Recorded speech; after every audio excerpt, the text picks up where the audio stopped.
Transportation हम chapter पढ़ रहे हैं, लीस्ट कॉस्ट हम मेथड पढ़ रहे हैं। इसमें हमारे 3 मेथड चलते हैं, north west corner, least cost method, Vogel approximation method. तो वोगल अप्रोक्सीमेशन मेथड को हम वेम मेथड भी बोलते हैं, जो कि सबसे इंपॉर्टेंट है। और जो आज हम जो करने जा रहे हैं उस मेथड का नाम है लीस्ट कॉस्ट मेथड।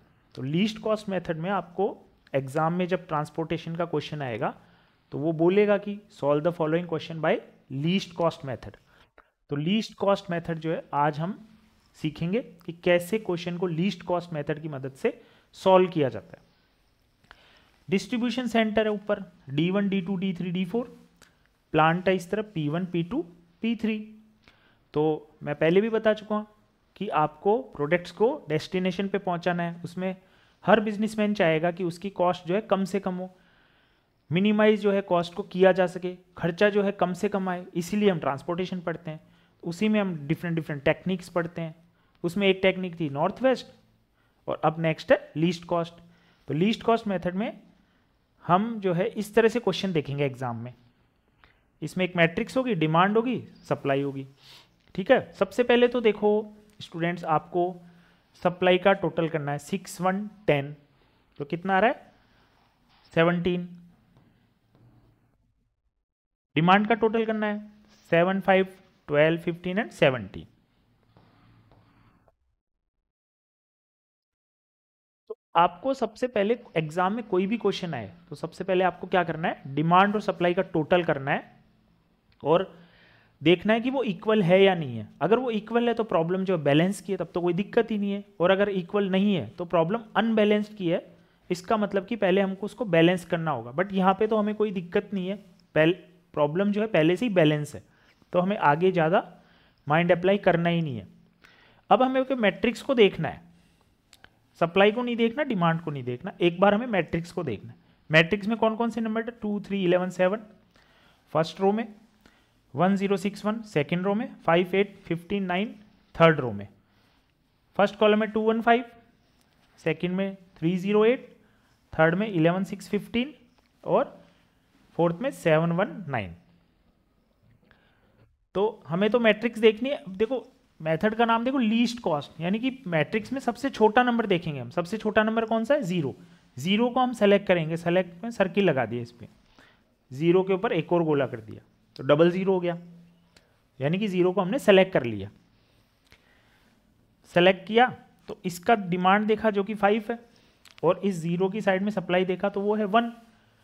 हमको पता है, और जिनको नहीं पता तो वो सुन लेंगे कि डिमांड और सप्लाई को कंपेयर करते हैं। जो भी साइड हमने सेलेक्ट की उसकी सप्लाई 1 है और डिमांड है 5, इनको हम कंपेयर करते हैं। जो भी छोटा होता है वो एलोकेट करते हैं। 5 और 1 में से छोटा कौन सा, 1, तो 1 को हमने एलोकेट कर दिया।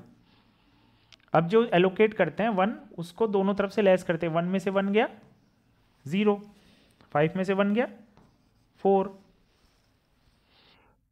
जो भी साइड 0 हो जाती है उसको हम कट कर देते हैं।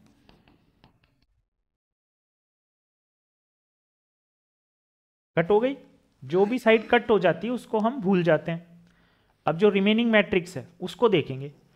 उसमें देखो सबसे छोटा नंबर जो है, मेरे को तो 2 नज़र आ रहा है, अगर आपको और कुछ नज़र आ रहा हो तो बता दीजिए, बट जो है सबको 2 ही नज़र आ रहा होगा।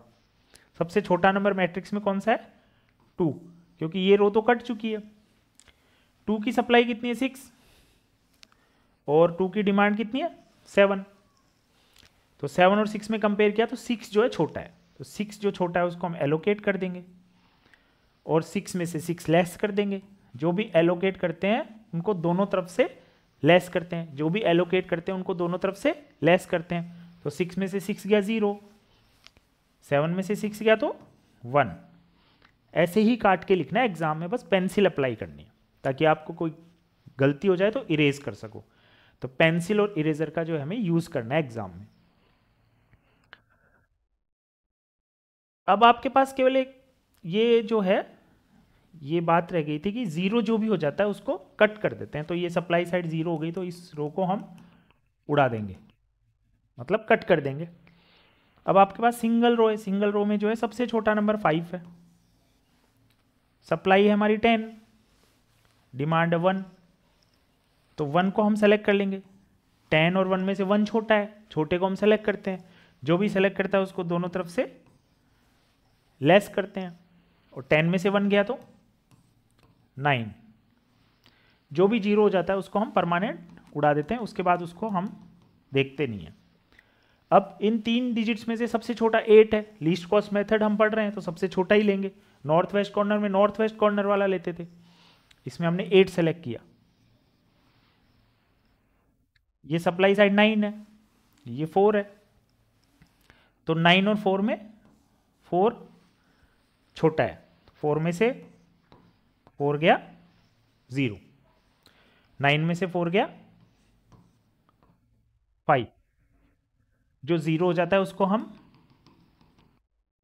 कट कर देते हैं, यहां तक तो कोई दिक्कत है ही नहीं, आगे भी नहीं आएगी। 2 ही डिजिट बच रहे हैं, 9 एंड 15।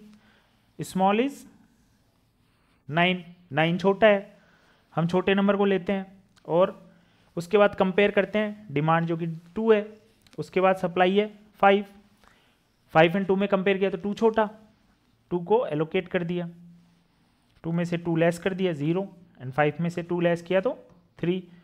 जो भी साइड 0 हो जाती है उसको हम काट देते हैं, ये हमने कट कर दिया। अब हमारे पास अकेला 15 बचा है। जब भी एक डिजिट बच जाती है तो कोई माइंड अप्लाई करने की जरूरत ही नहीं है, क्योंकि वैसे ही हमने बहुत माइंड अप्लाई कर लिया।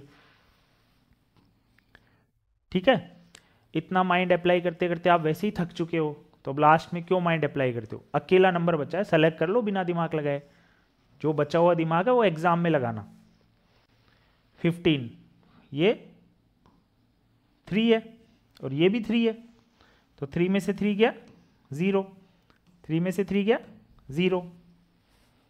ठीक है, देखो 0, इसको वर्टिकली काट दिया, ठीक है, इसको हॉरिजॉन्टली काट दिया, क्योंकि पहले ही हम बात कर चुके हैं कि जो भी साइड 0 होती है उसको हम काट देते हैं, तो हमने दोनों साइड से काट दिया और क्वेश्चन फिनिश हो गया। क्वेश्चन कितना इजी क्वेश्चन है, लीस्ट कॉस्ट में कुछ है ही नहीं, सबसे छोटा नंबर सेलेक्ट करो, डिमांड सप्लाई को कंपेयर करो, डिमांड और सप्लाई में जो भी छोटा है उसको एलोकेट कर दो, एलोकेटेड नंबर को डिमांड में से और सप्लाई में से लेस करो, जो भी 0 होता है उसको काट दो, जो कट गया उसको भूल जाओ, रिमेनिंग टेबल में से फिर से छोटा देखो और फिर से डिमांड सप्लाई कंपेयर करो, डिमांड सप्लाई में जो छोटा है उसको एलोकेट करो, उसको फिर डिमांड और सप्लाई साइड से लेस करो, जो साइड 0 हो जाती है उसको फिर काट दो। यही प्रोसेसिंग चलता रहता है। तो ये प्रोसेसिंग फॉलो करके हमने जो है पूरा क्वेश्चन सॉल्व कर लिया, लेकिन गलत, अभी पूरा क्वेश्चन सॉल्व नहीं हुआ है, कॉस्ट फाइंड आउट करना बाकी है।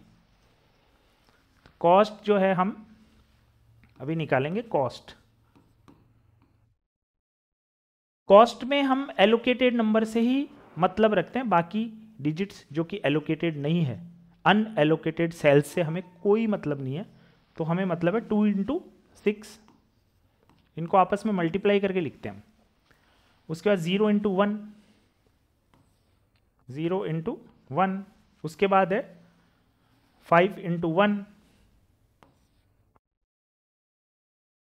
उसके बाद है 8 × 4,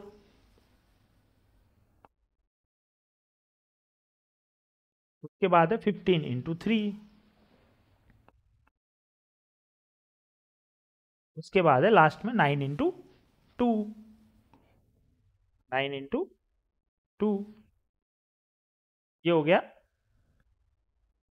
12, ये हो गया 0, ये हो गया 5, ये हो गया 32, ये हो गया 45, ये हो गया 18। अब देखो 2 और 5 7, 9, 14 एंड 8,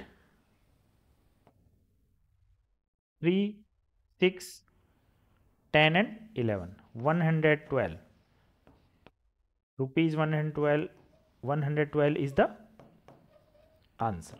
तो हमारा आंसर क्या है? 112, 112 is the final cost. Cost निकलने के बाद ये क्वेश्चन जो है कंप्लीट हो जाता है। तो स्टूडेंट्स, उम्मीद करता हूं कि आपको लीस्ट कॉस्ट मेथड अच्छे से समझ में आया होगा। अब जो हम नेक्स्ट क्लास में हम जो है वोगल अप्रोक्सीमेशन मेथड, वैम मेथड डिस्कस करेंगे। Okay, thank you.